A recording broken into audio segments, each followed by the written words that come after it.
A gente vai trabalhar aqui nossa fala, basicamente, criança e adolescente, porque é a idade escolar, mas muito do nosso foco vai ser nessa primeira fase da infância. Se o CDC fala que até 8 anos nós temos a chance de encontrar uma criança a cada 34, isso é necessário que a gente se preocupe. Por que se preocupar? Porque não há dados. O censo de 2020, que foi a primeira oportunidade de trazer como é que nós estamos, como é que a população autista, não revelou dados ainda. Então, o professor muitas vezes está sem a informação. E sem a informação, não tem como fazer políticas para que receber essa criança na escola. Então, se a gente transformar isso para a nossa realidade, a gente vai descobrir que, de repente, em 2 turmas que você tenha na tua escola, você pode ter a chance de ter 1 a 2 crianças autistas. Dependendo do número de pessoas que tem numa classe, a chance de ter a cada 2 turmas uma pessoa autista. Ah, mas na minha escola não tem tantos autistas assim, porque talvez o pai não conseguiu uma vaga, ou de repente os pais não estão com coragem de levar a criança, se prende a criança em casa, com medo de tudo aquilo que os pais sofrem ao saber que a criança ou o jovem é autista. Por vezes, o professor ele recebe um documento dizendo qual é a condição, e também as secretarias não são culpadas da pouca informação que vem. Então, existe, Alexandre, uma pouca informação. Existe um dado concreto que o autismo existe. E, de fato, o autismo existe. Só que, e aí? O que eu faço agora? Tem um aluno autista. Mas como é o autismo? O que é o autismo? Como se comporta o autista? A gente já sabe, gente, que o autismo é uma condição do neurodesenvolvimento.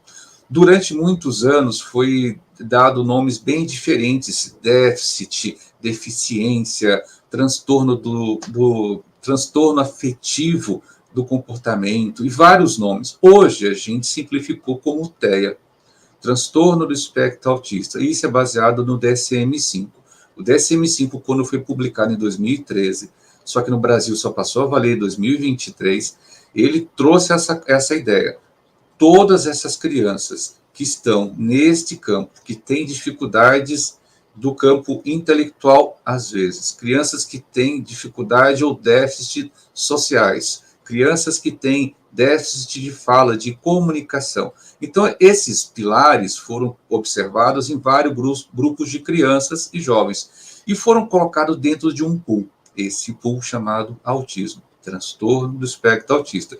Então, há 5, 6 anos atrás, quando ainda não observávamos o DSM-5, crianças observadas como Asperger, que hoje é vista como nível 1 do autismo, elas não eram vistas como autismo. Passaram a ser vistas como autismo. Crianças que estão muito próximas de outras condições mentais, que estão mais próximas do nível 3 do autismo, também foram colocadas aqui. E, ao mesmo tempo, todas essas crianças foram trazidas para o ambiente escolar. Então, mas nós temos um leque gigantesco de pessoas que podem estar dentro desse leque do CDC de 1 a cada 34. A gente tem que se preocupar com isso. Então, podemos ter uma criança que é nível 1, como também podemos ter crianças que estão dentro do nível 2 a nível 3. Mas o que seria isso? Aí gera um pouco de confusão, porque o DSM confunde a situação de suporte. Você vai deparar com crianças e jovens que têm uma determinada condição de independência e autonomia e outras com outra condição de independência e autonomia. Quanto mais independente e autônoma essa criança, ela caminha para o nível 1. Quanto menos independência e menos autonomia essa criança tem, ela caminha para o nível 3. Então, ela precisa de suporte.